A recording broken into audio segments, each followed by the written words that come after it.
주가 베풀어 주신 달과 별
지나치는 모든 생활들, 신호등, 지하철, 그리고 우리의 모든 하루 속에 풍성하고 늘 아름답게 임하시는 주님을 떠올립니다. 그리고 지금 이 순간에도 아름답게 역사하시는 주님을 우리가 보기 원합니다. 아버지, 아무것도 아닌 우리의 존재를 귀하게 만드셔서 귀하게 여기시고 귀하게 부르시는 그 주님 앞으로, 그 아름다운 주님의 앞으로 우리가 나아갈 수 있도록 도와주시옵소서. 오늘 예배를 통해서 우리가 주님의 아름다움을 맛볼 수 있는 예배, 그 아름다운 주님과 함께 아름다운 시간으로 이끄신 주님의 성령을 기대하며 우리 예배 시간을 함께 주여 한번 외치면서 기도하겠습니다. 주여.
하나님 아버지, 오늘도 이 예배 자리 가운데 나올 수 있게 해주심에 감사드립니다. 점차 일상이 회복되고 있는 가운데 있습니다.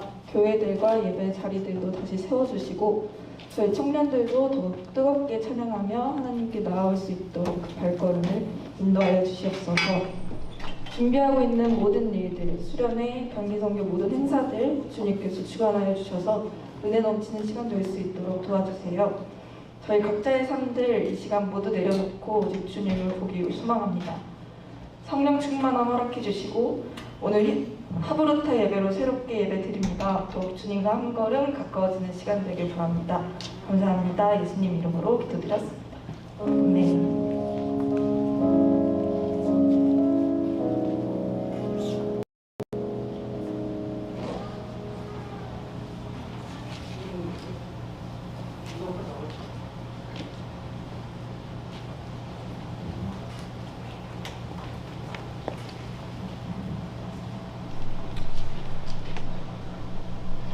오늘 읽으실 말씀은 시편 8장 1절에서 9절입니다. 우리 함께 교독하시도록 하겠습니다.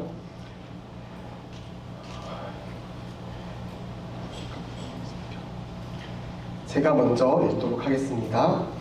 여호와 우리 주여, 주의 이름이 온 땅에 어찌 그리 아름다우지요. 주의 영광이 하늘을 덮었나이다.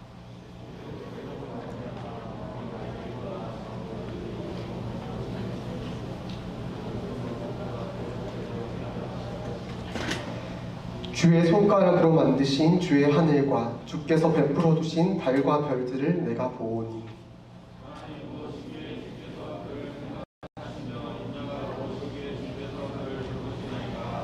그를 하나님보다 조금 못하게 하시고 영화와 존귀로 관을 씌우셨나이다.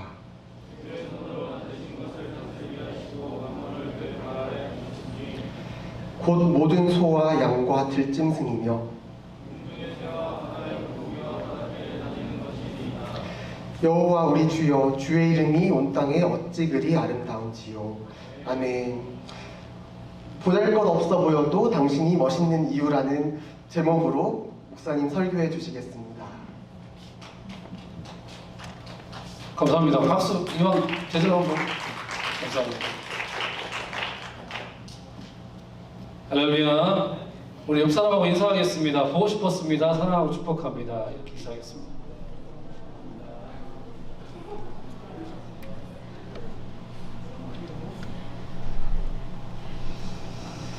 자, 오늘 그 말씀을 보면요, 시편 8편 말씀입니다. 다윗이 쓴 시인데요. 그 성경 본문의 맨 윗부분을 보면은 다윗의 시, 인두자를 따라 깃딘에 맞춘 노래라고 기록되어 있죠.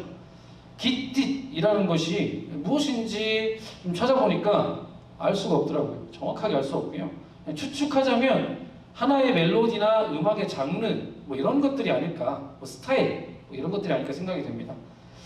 또한 그 본시의 배경도요 조금 알기가 어렵더라고요. 자료도 좀 없고 왜 기록했는지 알 수가 없었어요.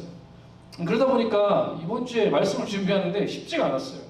그래도 하나님께서 저에게 주신 은혜가 있어서 여러분과 함께 좀 나눠봤으면 좋겠습니다.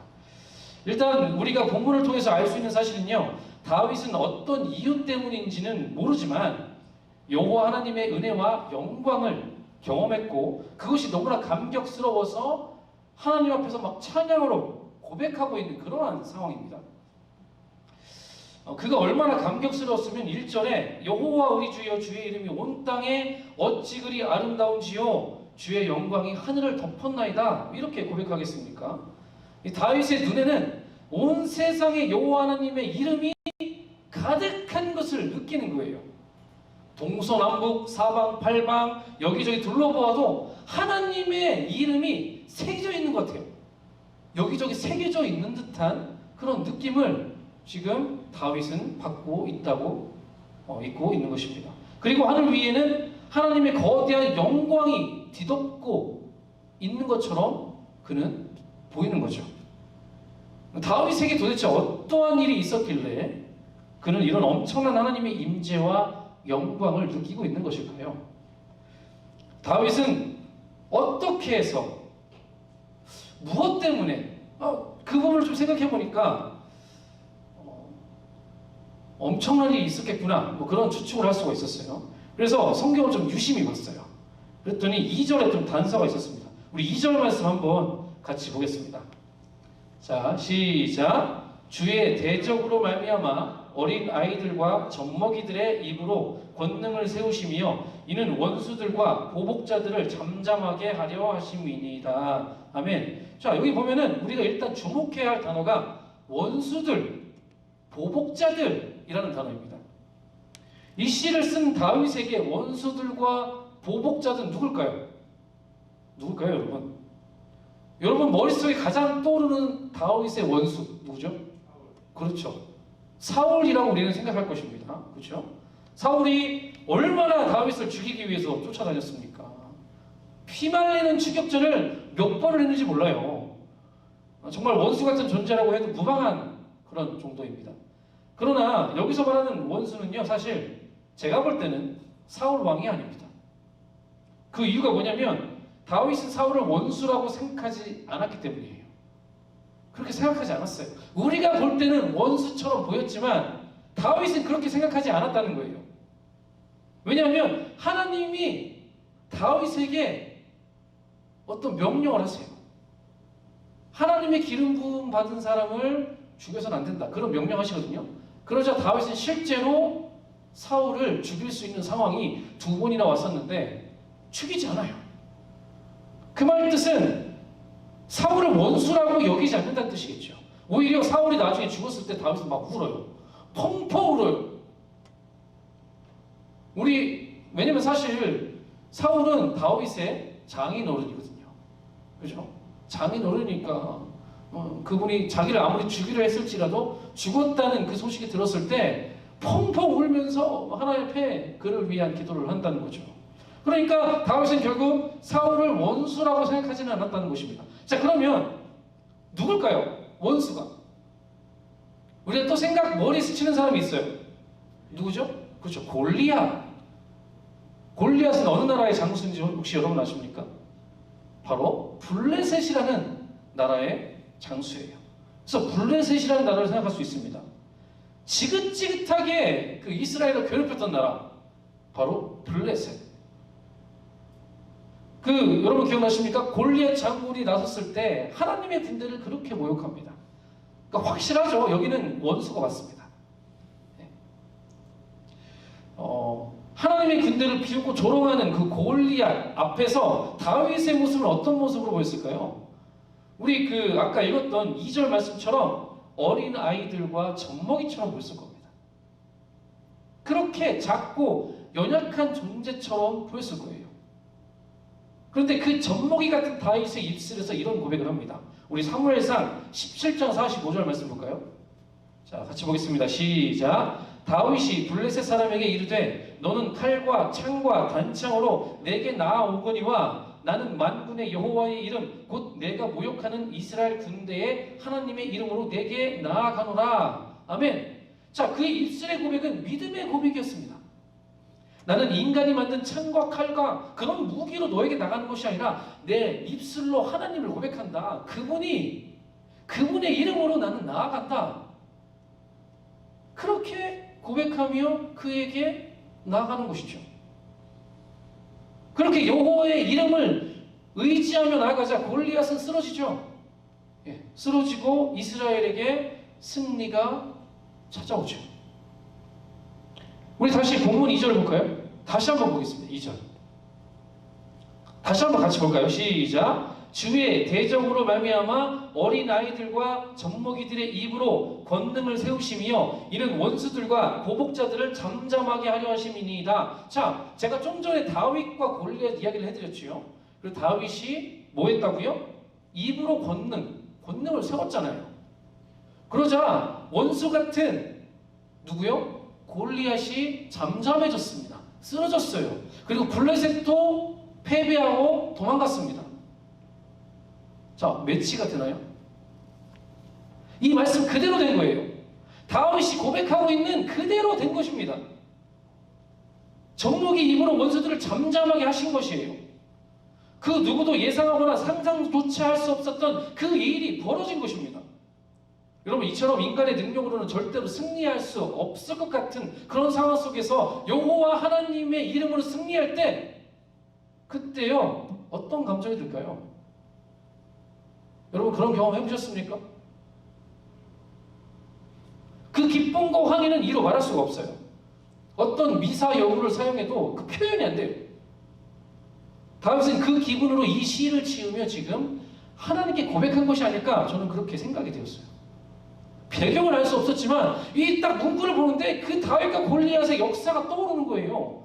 저는 그래서 확신이 들었어요. 이거는 분명히 다윗과 골리앗 그 승리의 기쁨으로 하나님을 찬양한 것이다.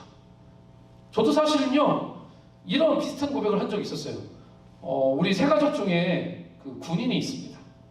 중사 직분을 가지고 있는 군인이 한 분 계신데요. 그래서 오랜만에 군대 얘기 한번 할까 합니다. 자매들 미안해요. 재미없으면 또 어쩌죠? 뭐 제가 이 청년부에서 얘기했는지 모르겠는데 혹시 제가 병장 신고식 한 거 얘기한 적 있어요? 없죠. 제가 01년도 군번이에요. 2001년도 군번인데요. 그때 그 병장을 달고서 병장이면 해야 될 게 있어요. 그게 뭐냐면 전 중대에 있는 기존에 원래 있었던 병장들에게 찾아가야 돼요. 찾아가서 간식을 이만큼 싸들고 바쳐야 돼요. 그러면서 경례를 목청 터져라 해야 돼요. 충성! 이렇게 원래 병장들은 그렇게 경례 안 하잖아요. 충성 이러는데 충성! 하면서 인사를 드리면서 이렇게 앞으로 잘 부탁드린다고 간식을 이렇게 바쳐야 돼요. 그게 1차 관문이었어요. 병장 신고식에. 그것까지 제가 잘 했어요. 그런데 2차 신고식이 있어요. 이것까지 신고식을 치러야 병장으로서 인정을 받아요. 온 중대에게. 중대가 100명 정도 되는데 인정을 받는 거예요. 근데 2차 신고식이 뭐냐면 이게 참 어떻게 사람한테 그런 짓을 하는지 모르겠지만 물을 일단 떠와요. 물을 떠와서 거기다가 자기들의 발을 이렇게 담궈요. 그런 다음에 흔들어요. 그러고서 스킨을 넣어요. 그 남자들 스킨 있죠. 스킨 로션. 스킨을 몇 방울 떨어뜨려요. 그런 다음에 밖에 있는, 그때가 겨울이었는데 밖에 있는 눈을 이렇게 퍼서 거기다 집어넣어요. 그리고 또 뭘 더, 쓰레기 조금 이렇게 넣고, 그런 다음에 그걸 막 저어요.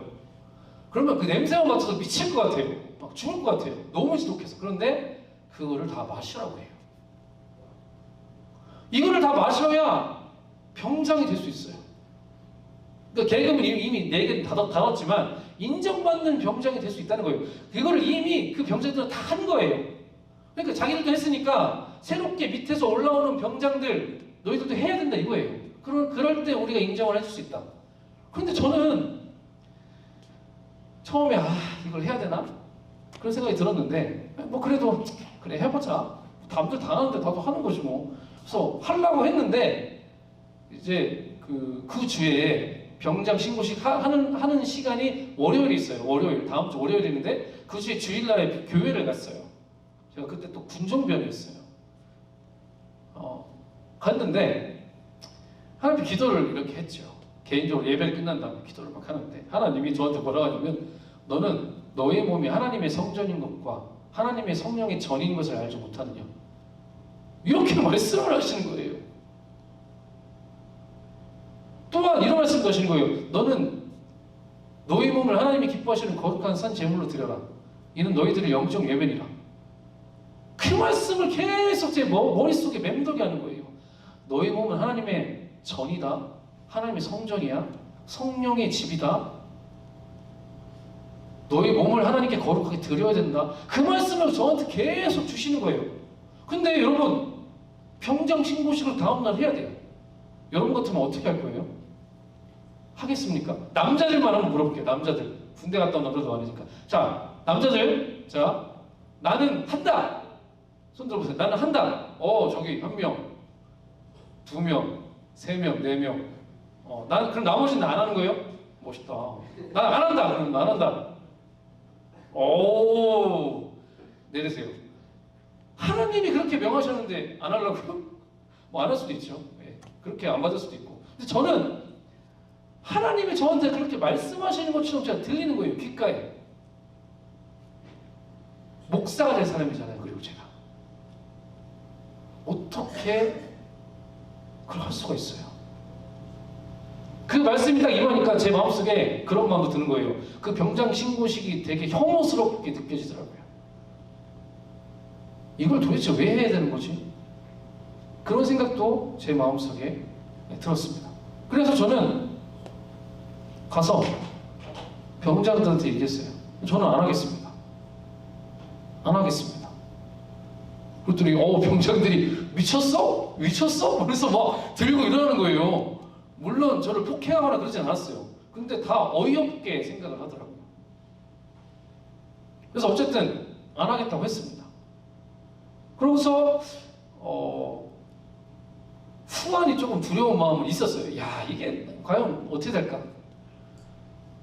그런데 갑자기 그 병장 신고식을 한 다음 날에 이상한 일이 벌어지는 거예요.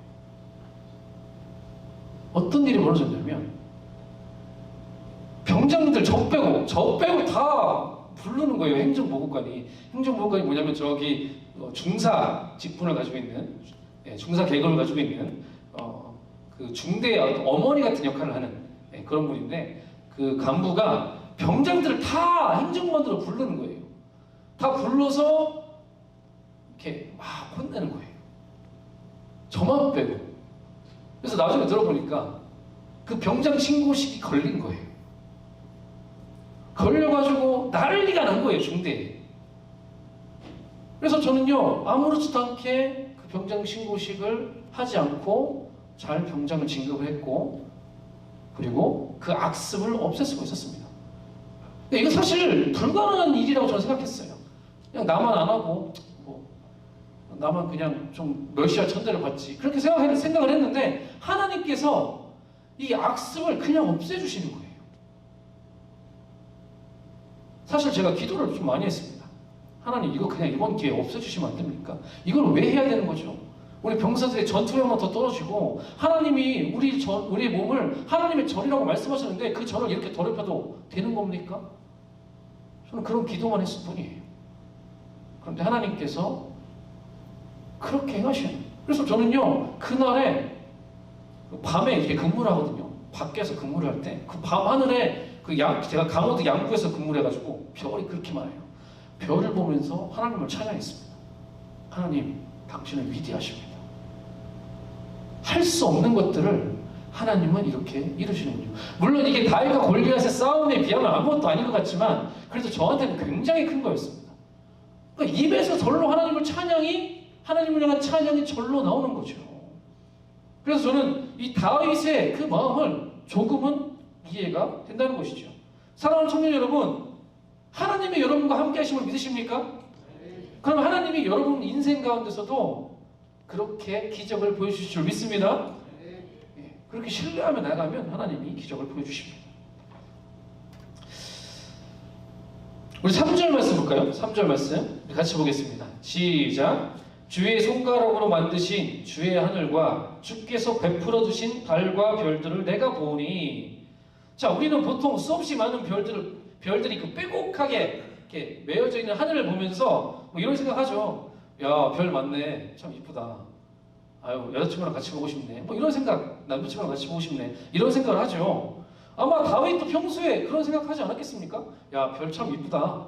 그런데 다윗에게 오늘은 그 밤하늘의 별이 다르게 보이는 거예요. 제가 그렇게 보였던 것처럼요. 그 당시에 군대에서 밤하늘이 다르게 보였어요. 저도. 그런 것처럼 다윗도 다르게 보이는 거예요. 우리 같이 머릿속에 그림을 그려볼까요? 다윗은 대낮에 엄청난 승리를 맛보았습니다. 거의 성경에서는 2m 50이 넘는다라고 기록되어 있어요. 거의. 그 거인과 싸워서 이겼어요. 하나님이 승리를 주셨어요. 그래서 그렇게 하나님의 이름의 아름다움과 영광이 취한 채 막 집으로 돌아오고 있어요. 집이 돌아오는데 밤이 됐어요.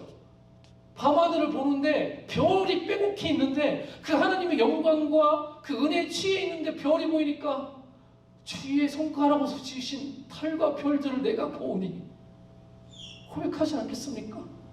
이야, 이럴 수가 있습니까? 하나님의 존재가 너무나 커 보이는 거예요.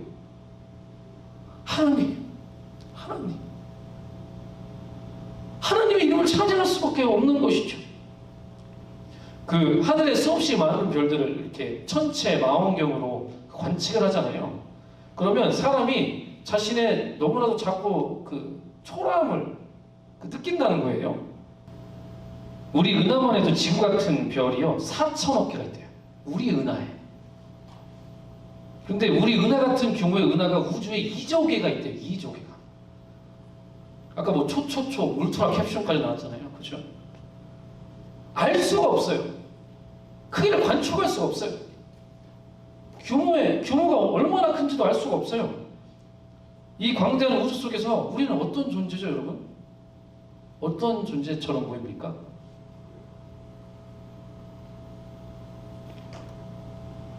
너무나도 작고 연약한 우리의 모습을 우리는 보게 된다는 것이죠. 사랑하는 청년 여러분, 우리는 여기서요 하나님께서 왜 이렇게 광대한 우주를 만드셨고 수없이 많은 별들을 만들어 놓으셨는지를 깨달을 수가 있어요.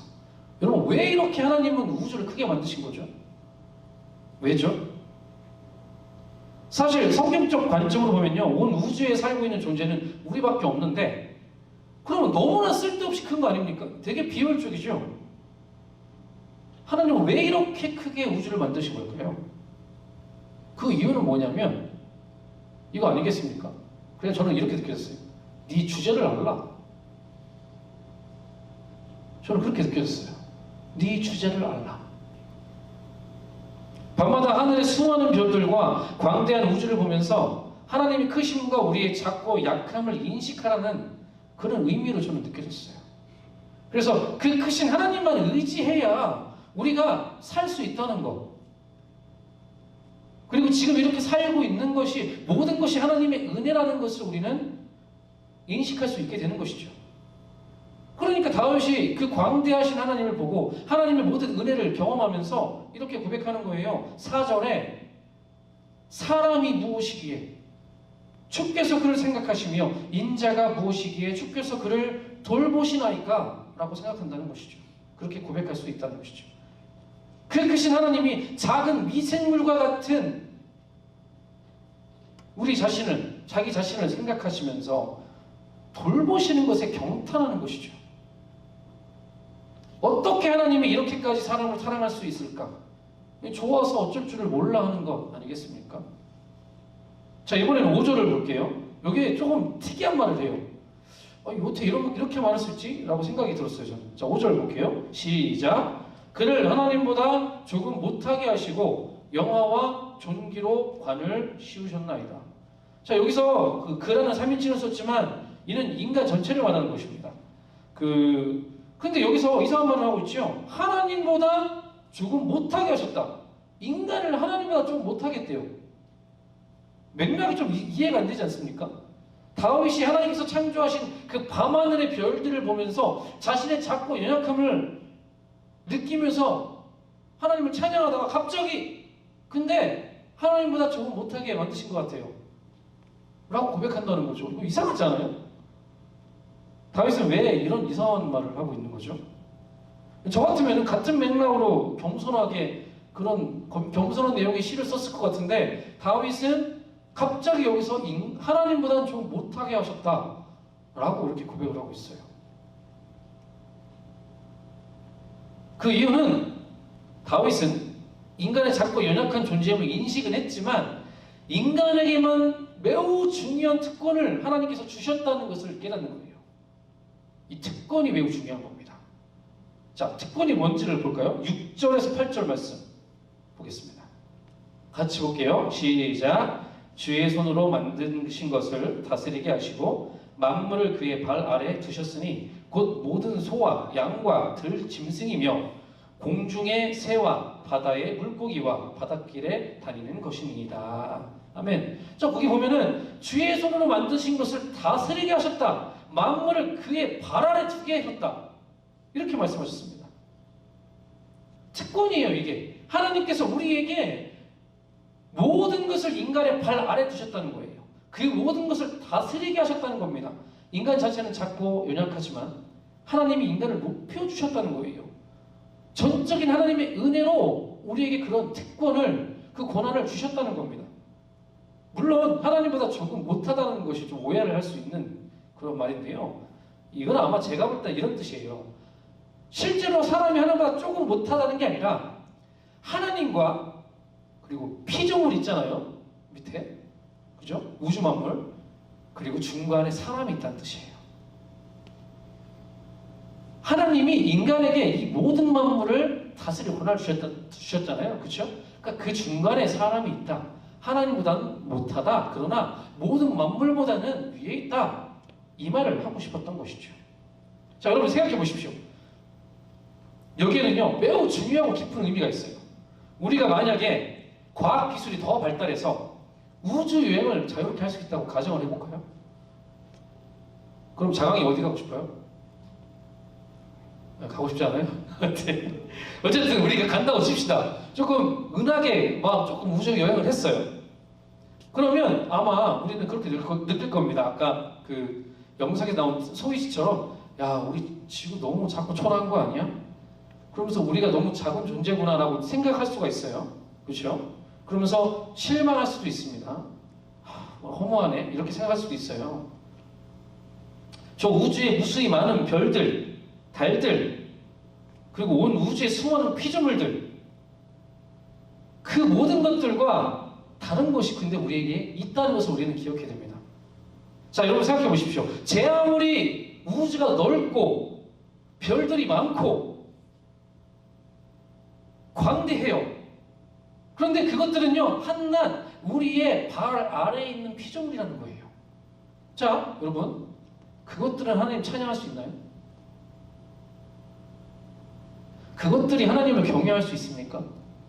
그것들이 하나님과 교제할 수 있나요? 하나님을 사랑할 수 있나요? 없습니다. 우주가 아무리 커도 아무리 귀엽고 세상 모든 만물이 나를 되게 작은 것처럼 보이게 할지라도 그 모든 것들은 하나님과 교제할 수 없어요. 하나님과 소통할 수 없어요. 하나님을 경외할 수 없어요. 하나님을 사랑할 수 없습니다. 오직 우리 인간만, 지금 이 자리에 모인 여러분들만 하나님을 경외할 수 있다는 겁니다. 하나님을 찬양할 수 있다는 거예요. 하나님과 사랑할 수 있고 소통할 수 있다는 겁니다. 여러분, 이것보다 더 좋은 것이 어디 있습니까? 우주를 보면서 나는 너무 작고 초라한 존재다라고 느낄 필요가 없다는 거예요.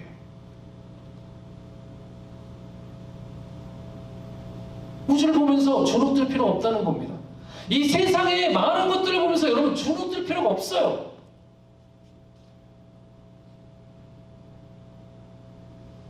이 세상에 가장 돈이 많은 사람,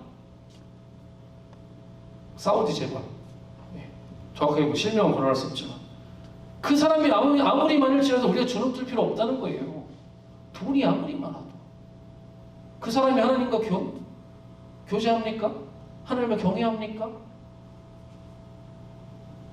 우리는 하나님을 경외하는 하나님의 백성이라는 겁니다.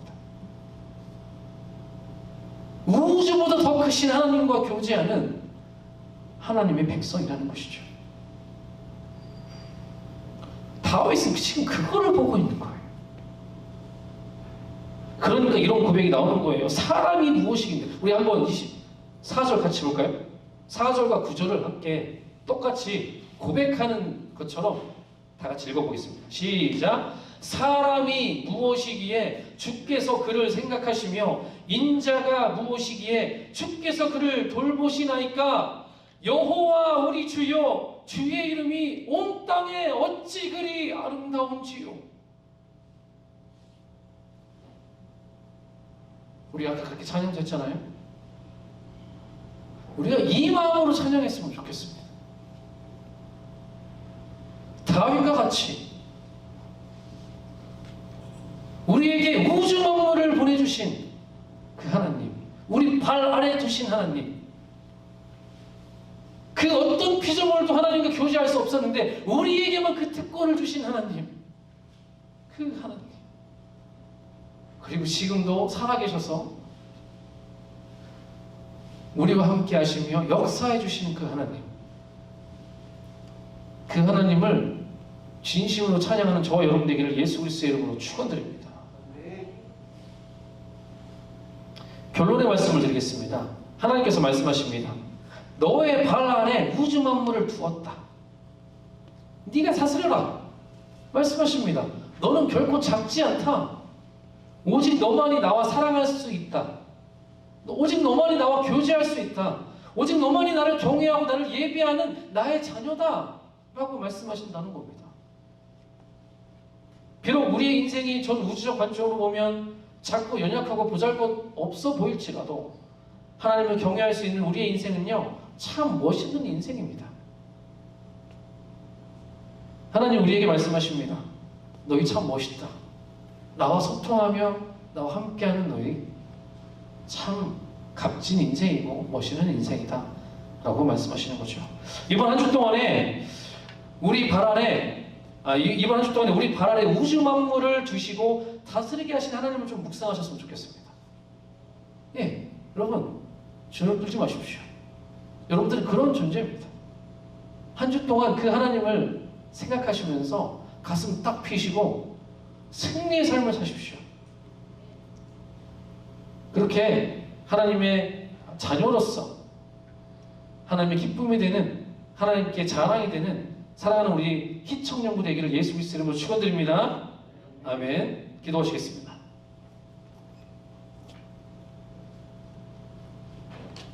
하나님 감사합니다. 오늘 저희들 가운데 말씀해 주심을 감사드립니다. 하나님, 저희들 때로는 굉장히 많이 주눅들 때가 있습니다. 거대한 우주 만물을 보면서, 저 하늘의 별을 보면서 나는 왜 이렇게 작고 초라하지? 또 상대적으로 인간들 사이에서 좀 잘 나가는 사람들을 보면서 나는 왜 이렇게 작고 초라하지? 그런 생각을 할 때가 많이 있는데 하나님이 오늘 우리 가운데 말씀해 주셨습니다. 너는 결코 작지 않다. 너 발 아래 우주 만물을 두었다라고 말씀해 주셨습니다. 하나님, 우리 그 특권을 주신 하나님, 하나님과 소통할 수 있고 하나님과 교제할 수 있고 그 크신 하나님과 사랑할 수 있는 그 특권을 주신 하나님을 찬양합니다.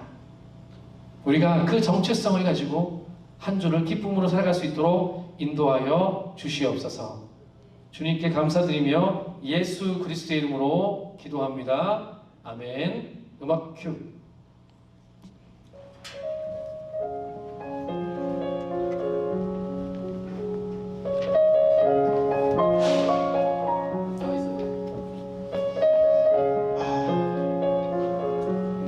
안녕하세요. 안녕하세요. 하브루타 시간의 진행을 맡은 정다훈입니다. 네, 이번 시간은요, 저희가 저번 몇 주 동안 질문을 받았었죠. 무엇이든 물어보세요 라는 그런 질문으로 질문을 받았는데요. 많은 질문이 들어오진 않았어요. 하나의 질문이 들어왔는데 우리 이 시간이 질문을 받고 해석을 듣고 목사님을 통해서 해석을 듣고 또 솔루션을 얻는 그런 시간이 되겠습니다. 그래서 앞으로도 계속 진행될 거거든요. 그래서 궁금한 것들이 있으시다면 언제든지 어떤 질문이라도 괜찮아요. 늘 질문을 해주시면 또 모아서 이런 하브루타 시간, 소통의 시간을 갖도록 하겠습니다. 네. 네, 이제 음악을 좀 더 꺼주셨으면 좋겠어요. 네. 질문이 하나 들어왔습니다. 목사님께 여쭤볼 건데요. 제가 읽어볼게요. 행위로 믿음을 정당화할 수는 없지만 기독교 리더로서는 특히 이 행위적으로 고난을 받을 수밖에 없는 것 같아요. 그래서 이런 경우 리더들은 어떻게 이겨내야 합니까? 네, 목사님 말씀해 주시죠. 네. 네. 좋은 질문 감사합니다. 여러분들도 이런 경험 있으십니까? 없으십니까? 네. 좀 많은 것 같은데. 고난을 좋아하는 사람이 있을까요? 네, 고난은 누구나 다 피하고 싶어 하죠.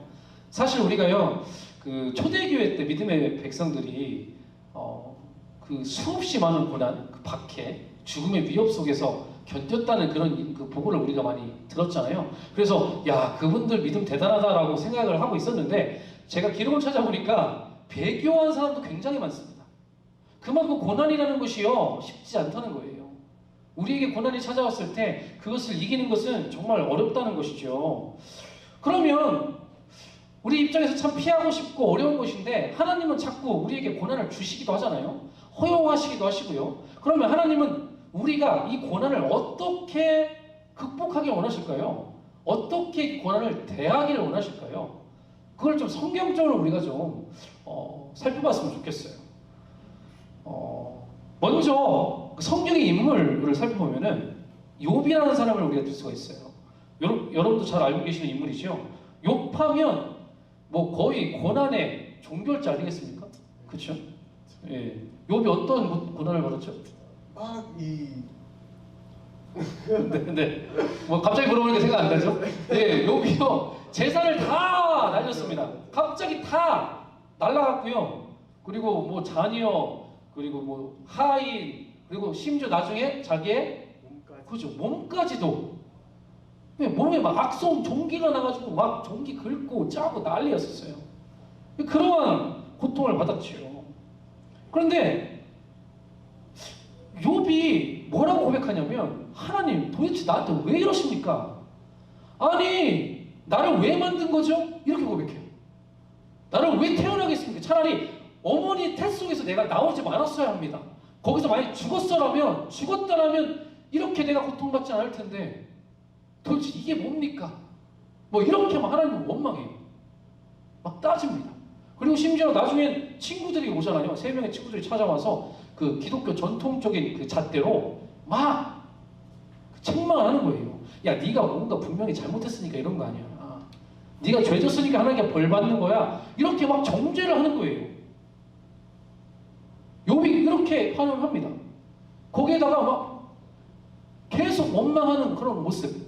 나는 죄 짓지 않았어. 하나님 나는 죄 짓지 않았습니다. 나한테 도대체 왜 이러십니까? 그렇게 막 절규하는 거죠. 또 우리 인물 중에서 또 누가 있을까요? 예로 시작하는 사람? 예레미야. 예레미야를 들 수가 있어요. 예레미야는 하나님께서 예언을 시키시는데 보통 다른 선지자들 같은 경우에는 이 정도로 과격하게 시키지 않았어요. 근데 예레미야 같은 경우에는 항아리 환상을 보여주시면서 항아리를 깨치는 환상.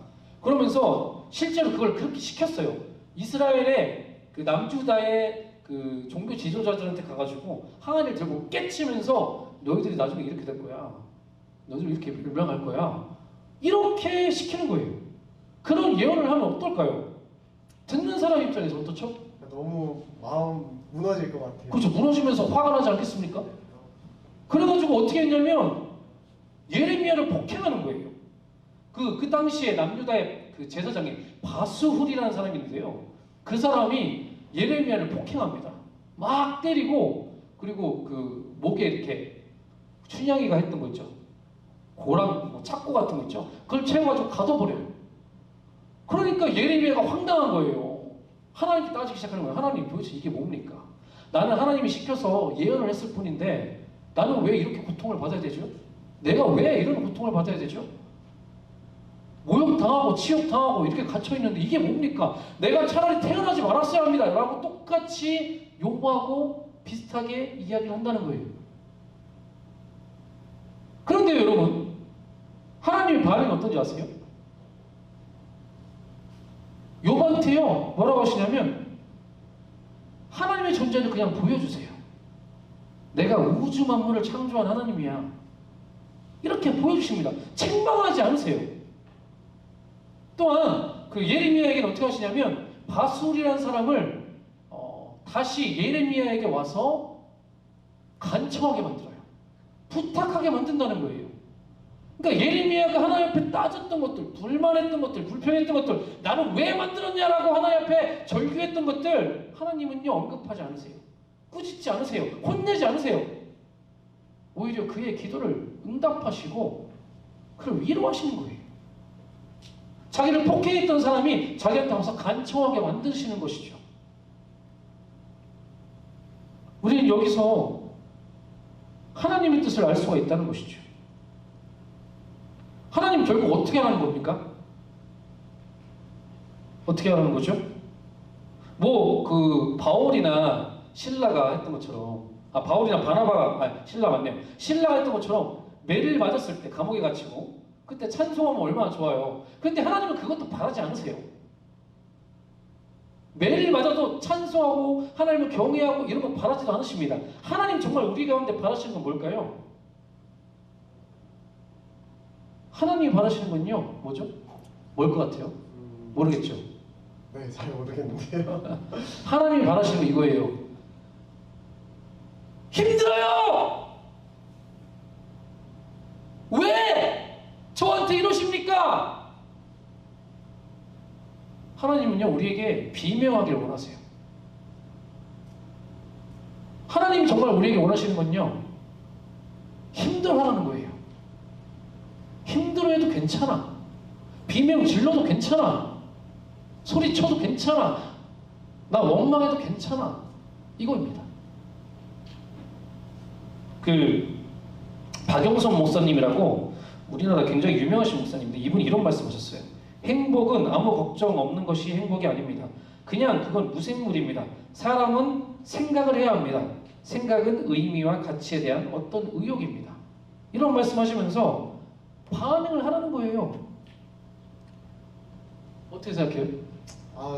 저는 리더로 이제 있으면서 막 마음이 무너질 때 티를 내면 안 되는 줄 알았어요. 막 티를 내면 안 되고 물론 잘 해야 하지만 마음이 무너질 때도 있었거든요. 근데 그때마다 좀 참았던 것 같아요. 그냥 참고 하나님께도 제가 막 이렇게 이야기해야 하지만 그냥 잘할 수 있어요라는 마음으로 좀 그렇게 넘어갔던 그런 경험이 있는데 뭔가 이렇게 좌절해도 되고 또 비명해도 되고 하는 그 이야기를 들으니까 조금 마음이 편해진 것 같아요. 좀 더 편하게 하나님께 이야기해도 되겠구나 하는 그런 마음이 들었습니다. 그렇죠. 하나님은 우리 가운데 자연스러운 걸 원하시는 겁니다. 사실 우리가 힘들면 소리 지르는 거 자연스러운 거 아닌가요? 우는 거 자연스러운 거 아니에요? 오늘 제가 잠깐 언급했던 욥이나 아니면 예레미야도 얼마나 울었겠습니까? 그렇죠? 근데 하나님은요, 거기에 대해서 너 왜 울어? 너 왜 원망해? 너 왜 네 생을 저주해? 라고 말씀하시지 않는다는 거예요. 그리고 질문 이렇게 좌절하고 이렇게 비명했을 때 근데 이게 너무 또 깊게 들어가면 이게 조금 그냥 좌절하고 비명만 하다가 떠날 수 있잖아요. 그렇죠. 이게 제일 중요한 포인트인데요. 떠날 수가 있어요. 근데 여러분 여기서 조금 우리가 깊이 생각해야 되는데 좌절하고 낙마하고 비명을 지르는 것도요. 하나님 품에서 해야 되는 거예요. 이게 중요해요. 하나님 품을 떠나서 내가 좌절하고 낙망하면요. 결국은 나락으로 떨어지는 겁니다. 근데 하나님 품 안에서 비명을 지르고 울고 낙망하고 좌절해도 괜찮다는 거예요. 그러니까 욥과 예레미야의 특징이 바로 거기 있었어요. 원망을 해도 비명을 질러도 자기 생을 저주해도 하나님 품에서 했다는 게 중요한 거예요. 하나님 품에서 비명을 질렀다.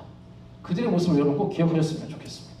네, 목사님 그리고 또 질문을 이렇게 좀 자세히 보니까 목사님께서 해석하신 것처럼 그렇게 하실 수 있지만 또 다른 부분으로 보면 특히 이제 행위적인 부분에서 고난을 겪을 수밖에 없다라고 하는 이 부분이 제가 느꼈을 때 그런 거 있잖아요. 약간 그 사회생활 하면서의 술자리 그리고 뭐 주일 성수하는 거 그리고 늘 믿는 자로서 좀 이렇게 어디서든지 져야 하는 거, 선을 행하는 거 그런 거에 있어서 조금 고난이 있을 수밖에 없는 것 같아요. 그때에 이제 기독교의 리더들 그리고 믿는 사람들이 어떻게 반응하고 이겨내야 하는지 거기에 대한 질문인 것 같기도 하거든요. 되게 어려운 질문인데요.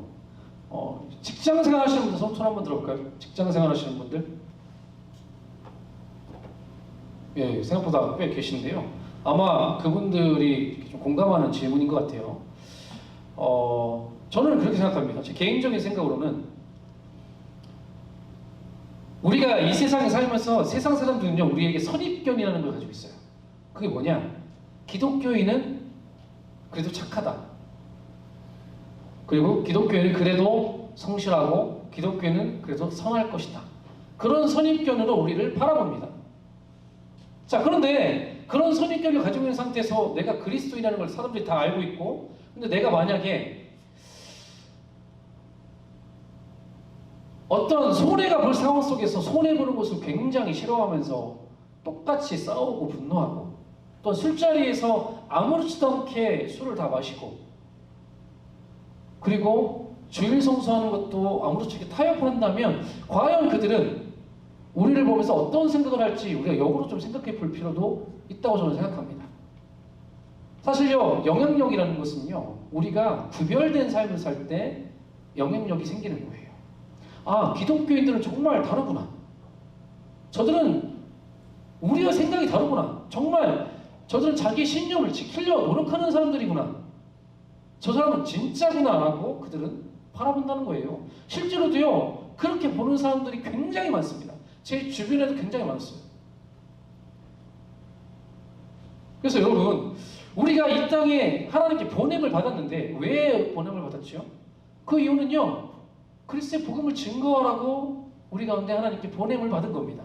그렇다면 우리의 삶의 목적이 그리스도의 복음을 증거하는 건데 내가 구별되게 살지 못한다면 복음은 흘러가지 않습니다. 물론 여러분 술 먹는 거, 뭐 조금 내가 분노하는 거 이런 것들은요 본질이 아니긴 해요.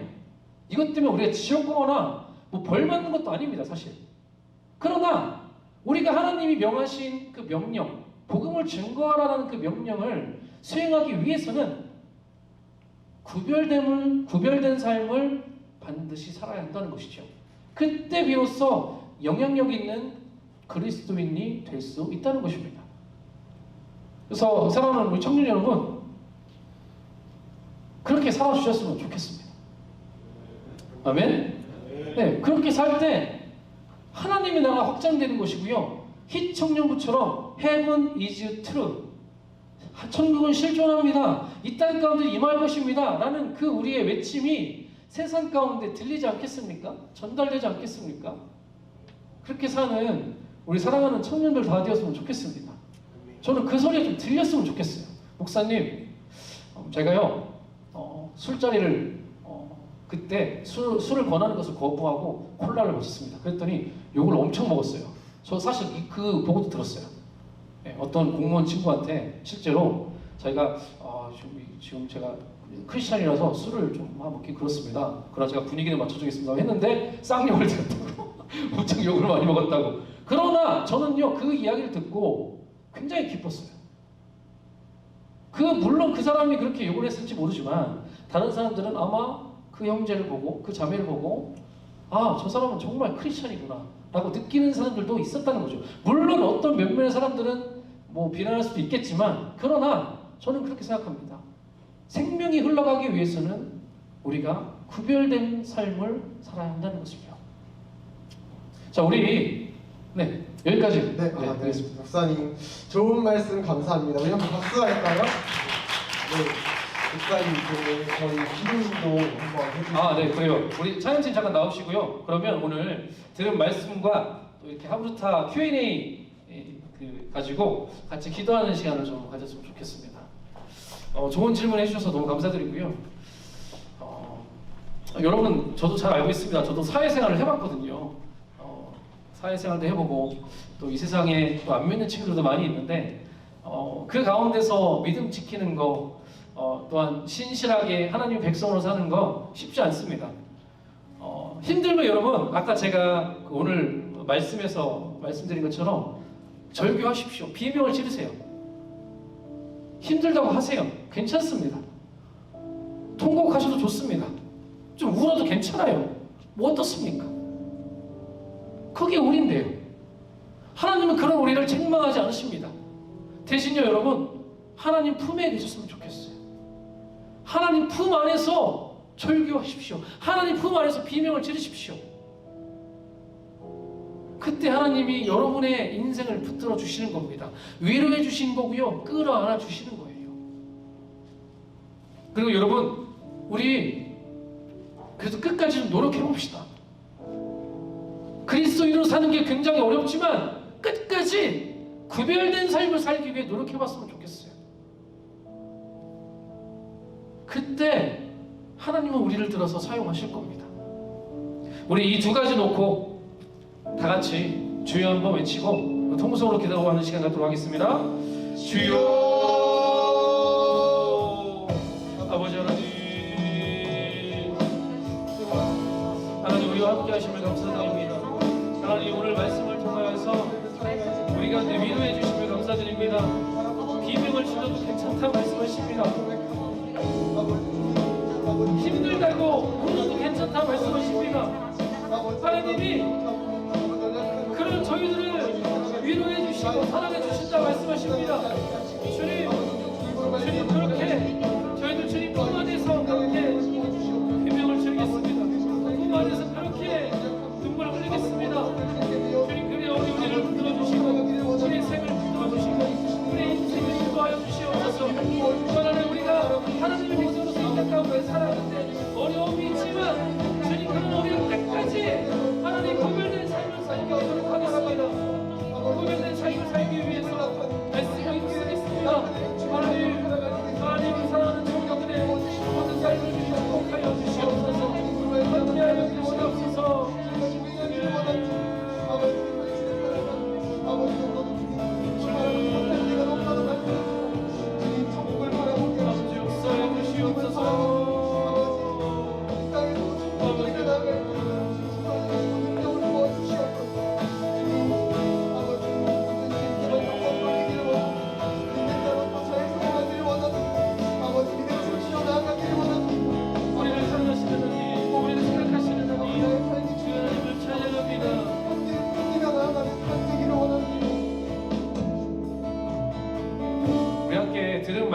것처럼 다윗과 같이 이 찬양 고백했으면 좋겠습니다. 여호와 우리 주여, 주의 이름이 어찌 아름다운지요. 우리 자막 좀 한번 띄워주세요. 가사 자막. 네, 우리 같이 고백할까요? 여호와 우리 주여, 여호와 우리 주여, 주의 이름이 온 땅에 어찌 그리 아름다운지요, 어찌 그리 아름다운지요. 이번 여러분의 목소리로 여호와 우리 주여, 여호와 우리 주여, 주의 이름이 온 땅에 어찌 그리 아름다운지요, 어찌 그리 아름다운지요. 하나님 감사합니다. 오늘 우리 가운데 다윗의 마음을 보여주심을 감사드립니다. 다윗이 고백했던 것처럼 온 우주 만물을 창조하시고 인간의 눈으로 보았을 때 할 수 없었던 그 일들을 행하신 그 하나님, 그 하나님을 보았을 때 다윗은 자기의 초라함과 연약함을 보기도 했습니다. 그러나 하나님이 자신의 발 아래 우주 만물을 두셨음을 또한 그들은 깨달았습니다. 그래서 하나님께 고백했습니다. 사람이 무엇이길래 주께서 그렇게 우리를 생각하십니까? 주님, 우리의 눈으로 우리 자신을 보았을 때 너무나 초라하고 작고 연약한 모습으로 보이지만 하나님이 우리 가운데 말씀하십니다. 너는 참 소중하고 귀하고 멋진 존재다. 나의 사랑하는 자녀다라고 말씀하십니다. 주님, 너 외에 다른 어떤 피조물도 나와 교제할 수 없고 나를 찬양할 수 없고 나를 사랑할 수 없고 나를 경외할 수 없다 말씀하십니다. 주님, 우리가 한 주 동안에 그 하나님을 묵상하기 원합니다. 그 하나님을 경외할 것이고요, 그 하나님을 찬양할 것입니다. 그 하나님을 세상 가운데 높일 것입니다. 주님, 우리의 찬양과 경배를 받아 주시옵소서. 또한 하나님, 오늘 질문에서 나온 것처럼 우리가 이 땅에서 구별된 삶을 살기가 참 어려운데, 그러나 하나님, 끝까지 그 구별된 삶을 살기 위해서 노력해 보겠습니다. 최선을 다해 보겠습니다. 성령의 도우심을 구하면서 나아가겠습니다. 성령님, 이 자리에 모인 사랑하는 주의 청년들 가운데 당신의 능력을 부어주십시오. 성령의 충만함과 권능과 능력으로 구별된 삶을 사는 하나님의 백성들 다 될 수 있도록 우리와 함께하여 주시옵소서. 그렇게 행하실 주님을 기대하며 예수 그리스도의 이름으로 기도합니다. 아멘. 아멘. 나의 예배를 받으셔서 찬양하시면서 준비하신 예물 드리겠습니다.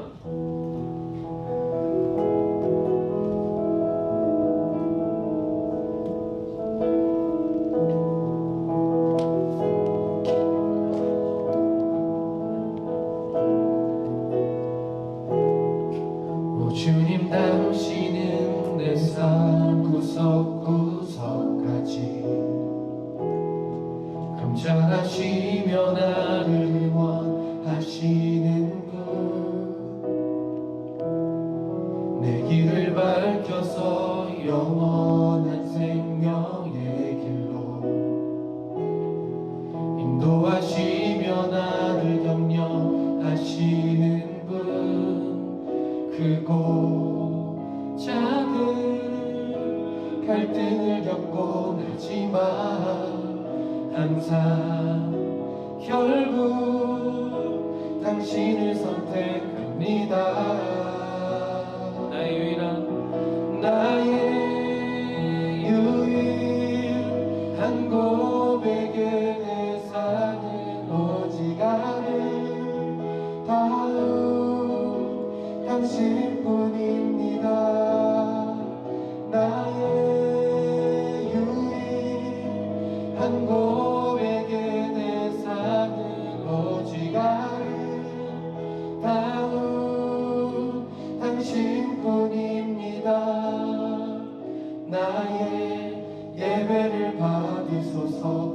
홀로 영광을 받으소서. 주여, 나의 주여. 광고해 주시겠습니다.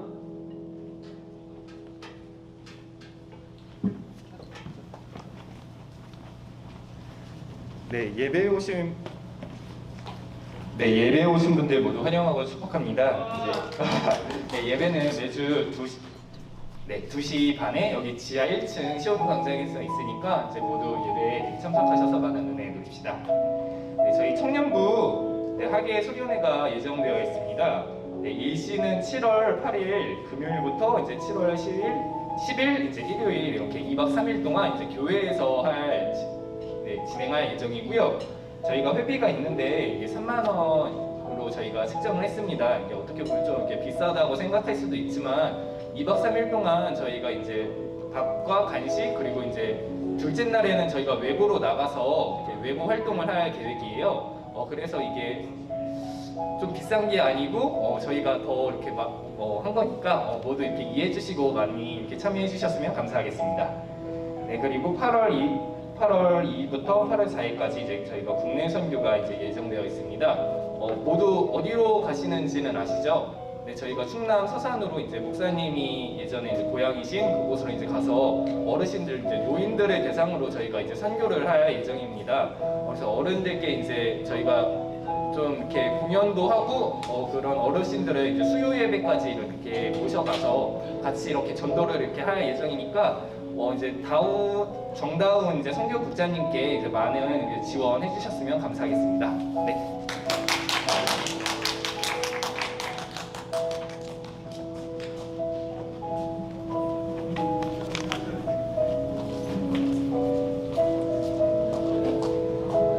네, 지금부터 제3기 제자훈련 수료식을 거행하겠습니다. 네, 호명하는 분들은 순서대로 앞으로 나와주시기 바랍니다. 네, 황수한, 김형문.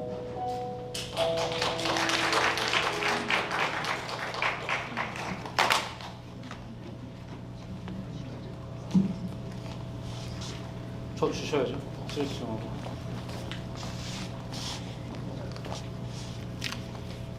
(22-1) 황수한. 위 사람은 부관교회 희청년부 제자훈련 교육과정을 수료했기에 이 증서를 수료합니다. 주 2022년 6월 12일 부관현 성결교회 희청년부 담임 목사 신건일, 담당 목사 황태환. 수고하셨습니다. 수료번호 22-2 김형무. 위 사람은 부가현교회 희청년부 제자훈련 교육과정을 수료할기에 이 증서를 수료합니다.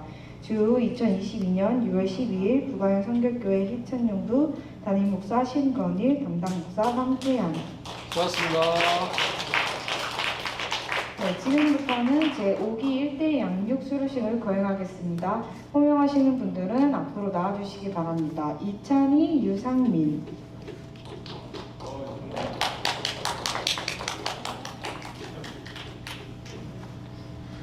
수료증 22-3 이찬희. 위 사람은 부가현교회 희청년부 1대 양육 교육과정을 수료하였기에 이 증서를 수여합니다.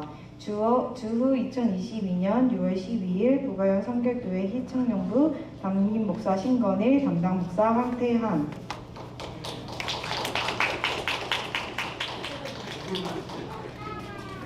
수료번호 22-4 유상민. 위 사람은 부가현교회 희청년부 1대 양육 교육과정을 수료하였기에 이 증서를 수여합니다. 주 2022년 6월 12일 부가현 성결교회 희청년부 담임 목사 신건일, 담당 목사 황태환. 네, 제자훈련 대표로 황태하 형제님이 소감. 내가? 죄송합니다. 네, 황수환 형제님이 소감을 말씀해 주시겠습니다. 안녕하세요. 저는 그 모태신앙으로 그동안에 교회 떠난 적이 한 번도 없고 오랫동안 그 신앙생활을 했는데 저의 그 신앙생활을 좀 냉정하게 저를 평가해 보면 좀 하나님께서 주신 그 말씀, 성경을 제대로 알지 못하고 하나님과 좀 평소에는 함께하지 못하는 삶을 살았던 모습이었던 것 같습니다. 그랬는데 이번 그 제자훈련을 받으면서 제가 매주 성장하는 것을 느꼈고 그 매일 큐티와 성경을 읽으면서 하나님과 소통하는 시간을 마련하면서 믿음이 커져갔습니다. 그리고 목사님의 그 커리큘럼 그 훈련을 받을 때 성경 말씀마다 당시 그 시대적 배경 그리고 말씀에 대한 상세한 설명이 더해지면서 좀 궁금하고 그 납득이 안 됐던 것들이 정말 다 해소가 되면서 하나님에 대해 오해했던 부분, 몰랐던 부분들을 더 알게 되어서 너무나도 참 좋았습니다. 그 하나님께서는 사실 그 아이와 같은 순수한 믿음을 더 기뻐하십니다. 그래서 그 가난한 여인이 그 어려운 상황 속에서 그 자신이 가졌던 것을 드렸을 때 그 믿음이 더 크다고 예수님께서 말씀하셨던 것처럼 그 여러분들의 그 상황이 바쁘고 어렵지만 그런 상황 속에서 그 하나님을 더 알고 싶어하고 정말 그러면서 제자훈련 같이 그런 것들을 도전하면서 드리는 시간은 정말 귀하게 여겨지고 하나님께서 더욱 기뻐하실 것입니다. 꼭 한번 해보시길 추천드립니다. 와.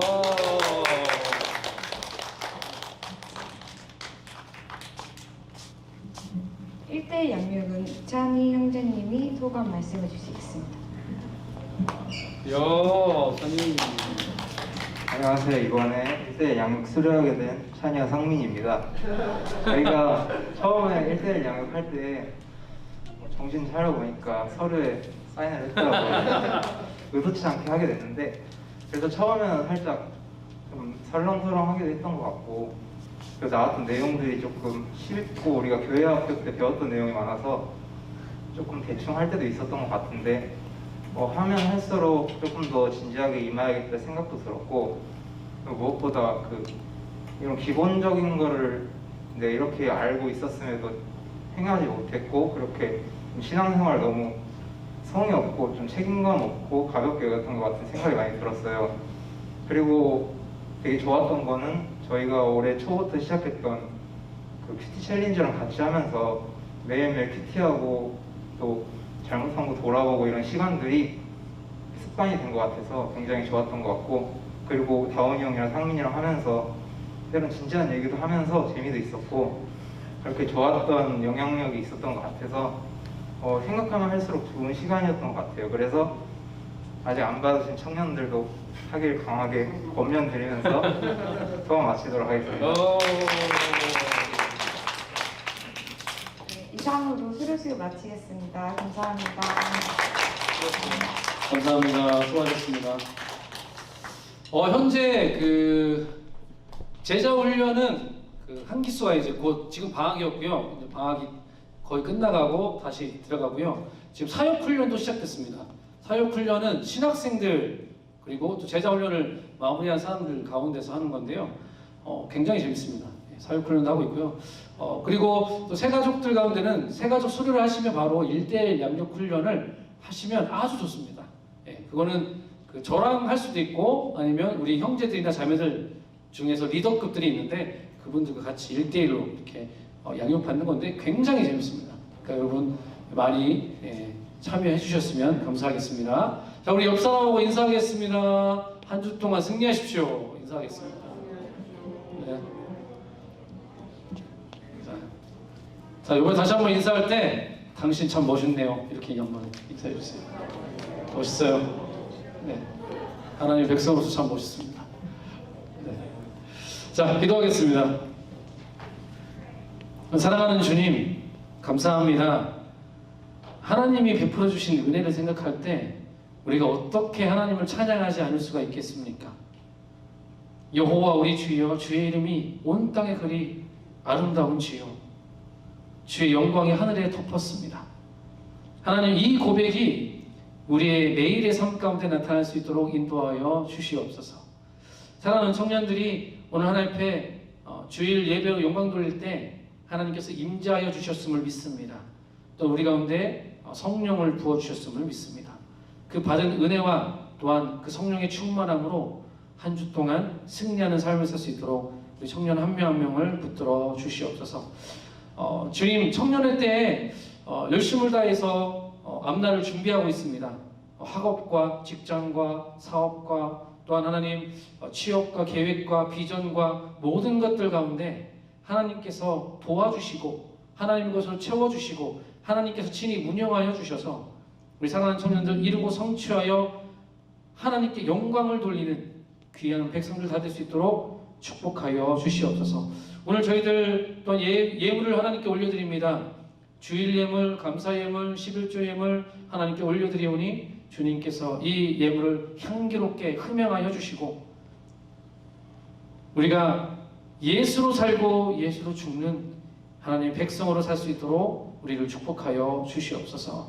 이제는 우리를 위해서 이 땅에 오신 예수 그리스도의 크신 은혜와 하나님 아버지의 극진하신 사랑하심과 성령님의 인도 보호 교통하심이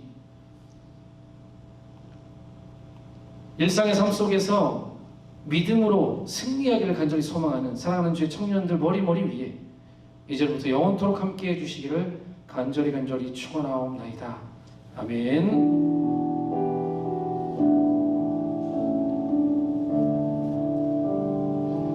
제가 자꾸 까먹는데요. 새 가족들 지난주에 등록하신 분들 계십니다.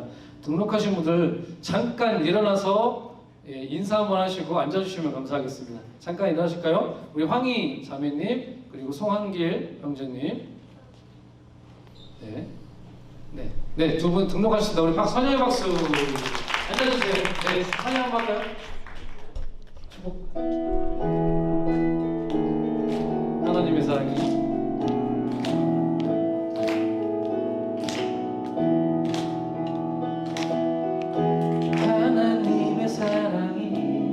당신의 삶 가운데 가득하기를 축복합니다. 하나님의 은혜가 우리 가운데 가득하길 기도합니다. 다시 한번. 하나님의 사랑이 당신의 삶 가운데 가득하기를 축복합니다. 하나님의 은혜가 우리 가운데 가득하길 기도합니다. 환영합니다. 감사합니다.